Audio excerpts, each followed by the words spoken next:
Il y a un passage de l'évangile de Philippe qui, au fil des siècles, a intrigué les érudits. Il raconte un moment singulier où Jésus rencontre ses disciples les plus proches dans une pièce fermée à clé, à l'étage supérieur d'une maison. Là, il prononce un nom. Ce n'est pas le nom sous lequel le monde le connaîtrait, ni celui qui serait gravé dans les églises ou répété dans les cathédrales. Un autre nom, votre vrai nom.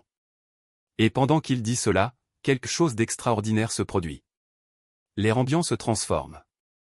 Les disciples sentent une vibration parcourir leur corps. Et, quelque part au-delà des murs de cette pièce, dans des dimensions invisibles aux yeux humains, les archontes tremblent. Ce n'était pas une prière. Ce n'était pas une bénédiction. C'était une fréquence si puissante que les dirigeants de cette réalité illusoire ne pouvaient pas y résister. L'Église a trouvé ce rapport. Il l'a lu et a décidé de le cacher. Non pas parce que je le considérais comme hérétique, mais parce que je le considérais comme trop dangereux. Parce que si quelqu'un savait comment Jésus s'appelait réellement, s'il comprenait le pouvoir contenu dans ses syllabes, il n'aurait jamais besoin d'un prêtre. Je n'aurais plus jamais à mendier. Je ne dépendrai plus jamais de la permission pour accéder au divin. Maintenant, vous connaîtrez ce nom. Pas comme un costume historique, mais comme une activation. Placez votre main sur votre poitrine et ressentez le rythme de votre cœur sous votre paume. Cette pulsation n'est pas aléatoire. C'est l'écho de quelque chose d'ancestral qui vous traverse. Si vous êtes arrivé jusqu'ici aujourd'hui, c'est parce que vous étiez destiné à trouver cette information. Ni demain, ni la semaine prochaine. Aujourd'hui. Si vous avez toujours senti qu'il y avait quelque chose de plus, quelque chose de caché derrière les structures religieuses, dites les mots « Je suis prêt ». Ce n'est pas seulement un commentaire. C'est une déclaration, et ceux qui partagent cette quête le verront. Ce que vous êtes sur le point de recevoir n'est pas une simple information. C'est une clé. 3 composants. 3 syllabes. Un canal direct vers la monade, que les archontes ne peuvent pas intercepter. Revenons à ce moment. Revivons ce qui s'est réellement passé. C'était vers l'an 33 de l'ère commune. Jérusalem vivait sous tension. L'occupation romaine a généré peur et méfiance.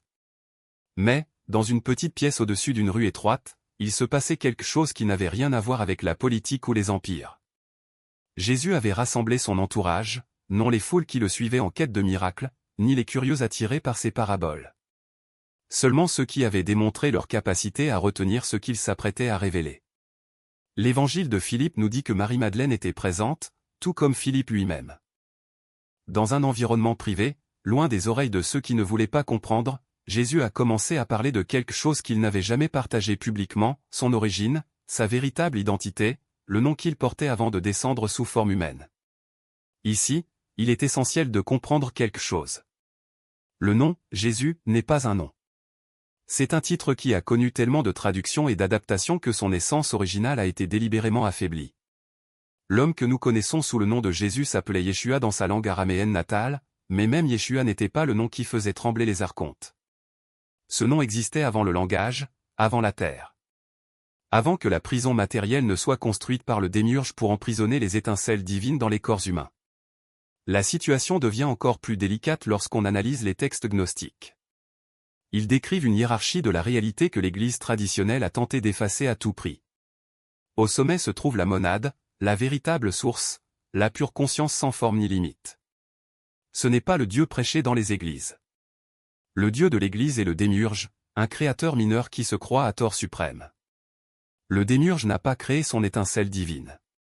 Il a créé la cage qui l'entoure. Et il a nommé les archontes pour garder cette cage et vous empêcher de vous rappeler qui vous êtes réellement. Les archontes se nourrissent d'émotions de basse fréquence, confusion, désespoir, honte. Chaque fois que vous priez en position de supplication, chaque fois que vous vous approchez du divin comme un serviteur devant un roi, vous émettez exactement la fréquence qui vous soutient. Ce n'est pas une coïncidence.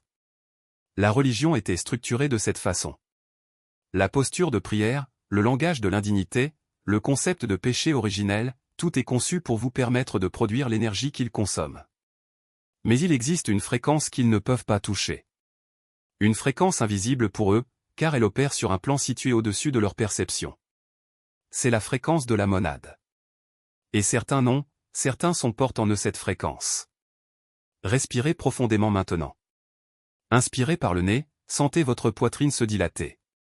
Retenez l'air pendant un moment. Maintenant, relâchez par la bouche et laissez vos épaules se détendre. Vous commencez à ajuster votre fréquence pendant que vous écoutez.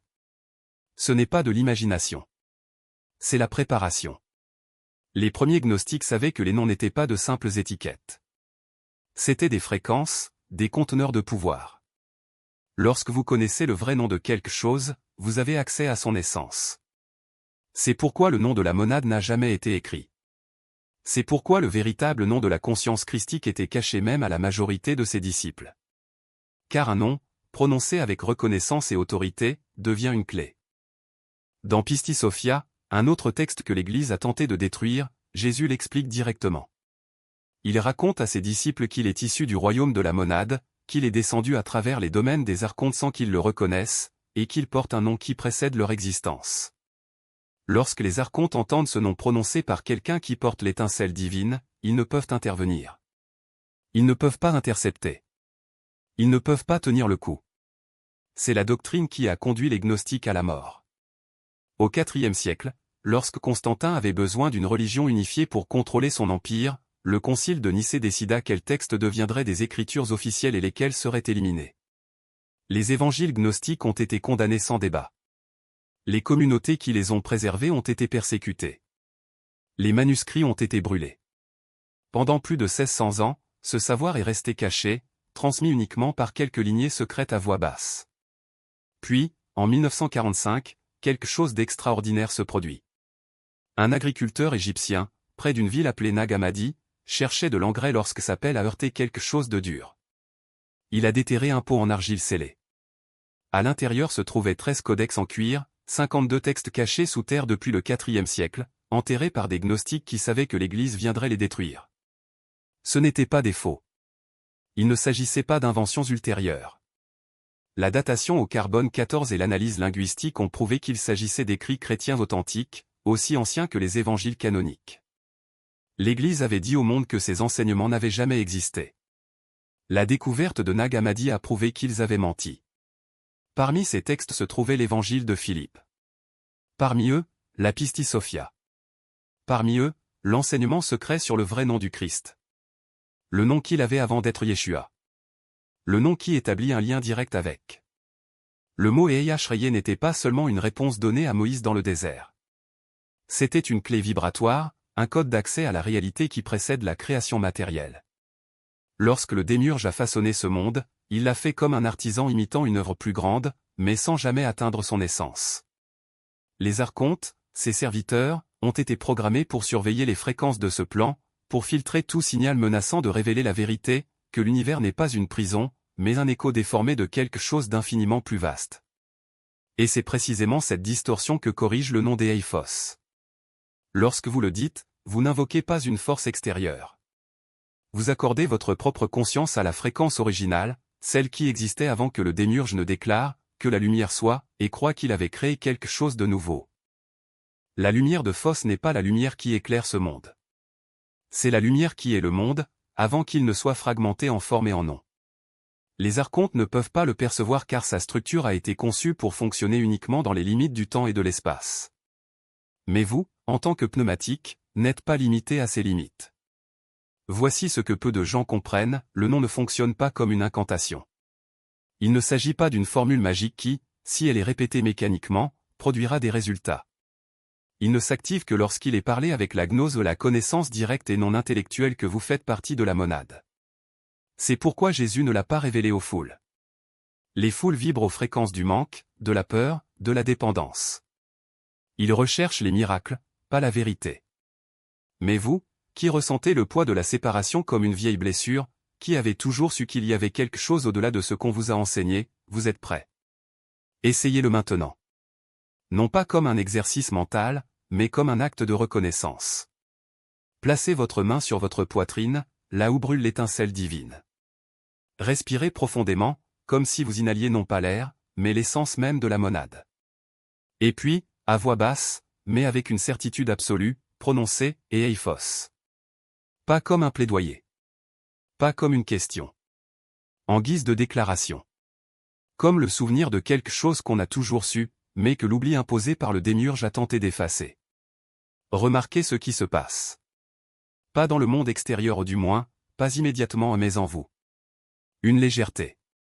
Une extension. Comme si une porte toujours verrouillée s'ouvrait désormais avec un clic presque imperceptible. Ce n'est pas une coïncidence. C'est la résonance. Votre étincelle a reconnu la fréquence du nom et a répondu. Les archontes ne peuvent pas entendre cette vibration car elle n'appartient pas à leur spectre. Elle les précède. C'est le langage de la monade qui se parle à travers vous. Maintenant, imaginez un instant que vous n'êtes pas seulement un individu isolé, mais un point lumineux dans un réseau infini. Chaque fois qu'une personne pneumatique prononce ce nom avec une véritable gnose, le réseau se renforce. Les archontes tentent de nous convaincre que nous sommes seuls, que nous sommes fragiles, que nous avons besoin de médiateurs pour nous connecter au divin. Mais la vérité est que chacun de nous est un fil conducteur dans cette toile lumineuse. Et lorsque vous activez votre étincelle, vous ne vous réveillez pas seulement vous-même, vous contribuez à l'éveil de l'ensemble du réseau. Ceci explique pourquoi l'Église a persécuté les gnostiques avec une telle haine. Ce n'était pas seulement une question de doctrine. C'était une guerre des fréquences.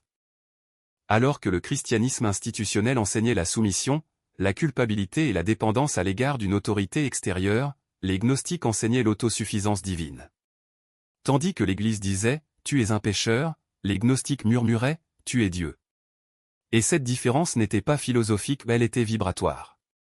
L'un d'entre eux menaçait le contrôle des archontes, l'autre la renforçait. Mais voici le détail crucial, le nom n'est pas une fin en soi. C'est un outil. Une clé qui ouvre la porte, mais ne marche pas à votre place. Une fois que vous l'avez dit, vous devez agir à partir de cette nouvelle fréquence. Cela signifie arrêter de demander la permission. Arrêtez de vous considérer comme une victime. Arrêtez d'attendre que quelque chose ou quelqu'un vienne vous sauver. Vous n'avez pas besoin d'être sauvé. Vous devez vous en souvenir. Commencez par quelque chose de petit. La prochaine fois que vous aurez peur, ne le nourrissez pas de pensées d'impuissance. Au lieu de cela, respirez et prononcez Eiphos intérieurement. Non pas comme un appel à l'aide, mais comme une déclaration selon laquelle vous êtes déjà ce que vous cherchez. La prochaine fois que quelqu'un essaie de vous imposer une limitation, qu'il s'agisse d'un dogme religieux, d'une croyance sociale ou d'une image de soi négative, reconnaissez que ce sont des fréquences des archontes qui tentent de vous garder piégé. Et puis, en silence, réaffirmez « Je suis lumière ». Cela ne veut pas dire que les défis vont disparaître. Les archontes n'abandonneront pas facilement.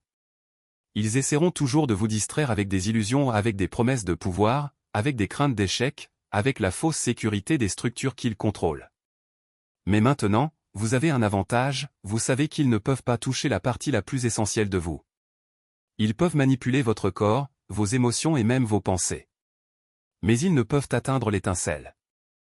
Et c'est de là que vient votre véritable force. N'oubliez pas, vous n'apprenez pas quelque chose de nouveau. Vous vous souvenez de quelque chose que vous avez toujours su.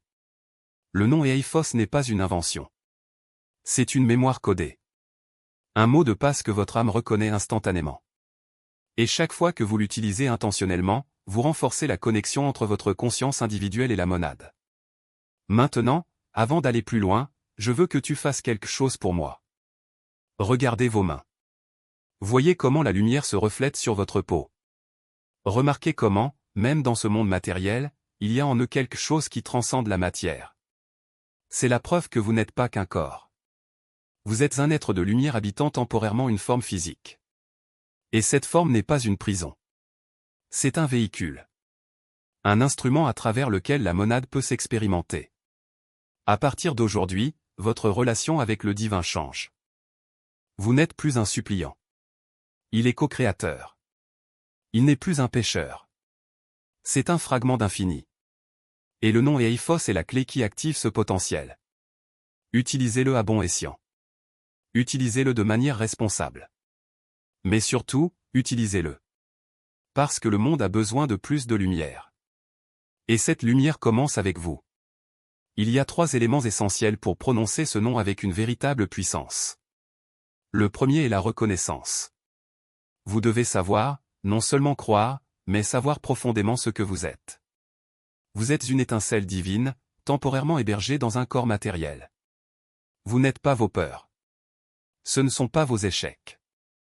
Ce n'est pas le récit que le monde a essayé de vous graver. Vous êtes pneumatique. portez la lumière de la monade en vous. C'est le fondement, la certitude inébranlable de votre nature. Le deuxième élément est l'autorité. Vous ne demandez pas. Ne mendiez pas. Ne mendiez pas. Vous parlez comme ce que vous êtes. Lorsqu'il prononce Ayaphos, il le fait comme une étincelle se dirigeant vers sa source, pas comme un sujet devant un roi. La fréquence de supplication est interceptée. La fréquence de la reconnaissance franchit toutes les barrières. Il n'y a ici aucun doute, juste la fermeté de quelqu'un qui sait d'où il vient et où il revient. Le troisième élément est la déclaration.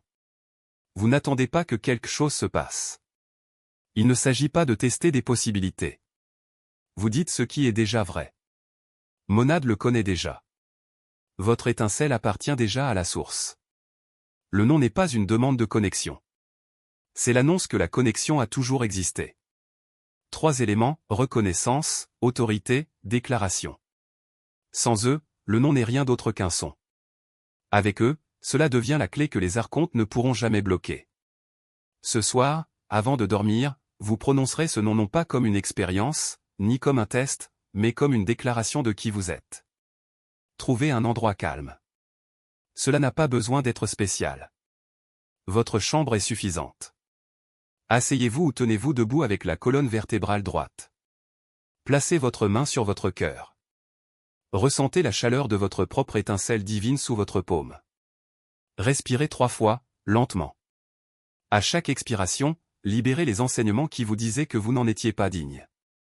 Abandonnez la culpabilité. Lâchez la honte. Ils n'ont jamais été à vous.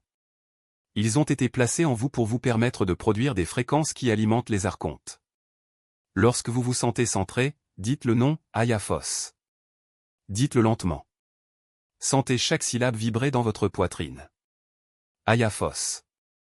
Lorsque vous parlez, restez conscient que vous ne demandez rien. Il annonce son retour. Vous êtes une étincelle de la monade qui se souvient de son origine. Vous pouvez sentir de la chaleur se propager dans tout votre corps. Vous pouvez sentir une pression se dissoudre dans votre poitrine ou votre front. Des larmes peuvent apparaître sans que vous sachiez pourquoi. Ce sont des signes que l'activation fonctionne. Ne les jugez pas. Ne les analysez pas, permettez-le simplement. Dans les jours qui suivent, remarquez les changements. Les pensées qui vous retenaient autrefois perdront de leur force. Les situations qui suscitaient autrefois la peur sembleront étrangement neutres. Vous commencerez à remarquer lorsque les fréquences archontiques sont dirigées vers vous et elles s'écouleront comme de l'eau. D'autres poignées d'amour reconnaîtront quelque chose de différent chez vous, même si elles ne peuvent pas le nommer. Cet enseignement a attendu 17 siècles pour vous parvenir. Les gnostiques l'ont enterré pour qu'un jour, quelqu'un comme vous le retrouve. Aujourd'hui, vous l'avez trouvé. Si cette vidéo a éveillé quelque chose en vous, commentez ci-dessous les mots de Ayaphos. Laissez les autres amoureux voir qu'ils ne sont pas seuls. Abonnez-vous à cette chaîne pour ne pas manquer les enseignements avancés à venir. Et partagez cette vidéo avec cette personne dans votre vie qui, selon vous, recherche également. L'algorithme tente de supprimer cette connaissance. Votre engagement est la façon dont nous pouvons le surmonter. Vous transportez désormais ce que les archontes n'ont jamais voulu que vous trouviez. 3 éléments. 3 syllabes. Une ligne directe vers monade. Utilisez-le ce soir. Vous êtes pneumatique. Vous êtes choisi. Et il était toujours libre.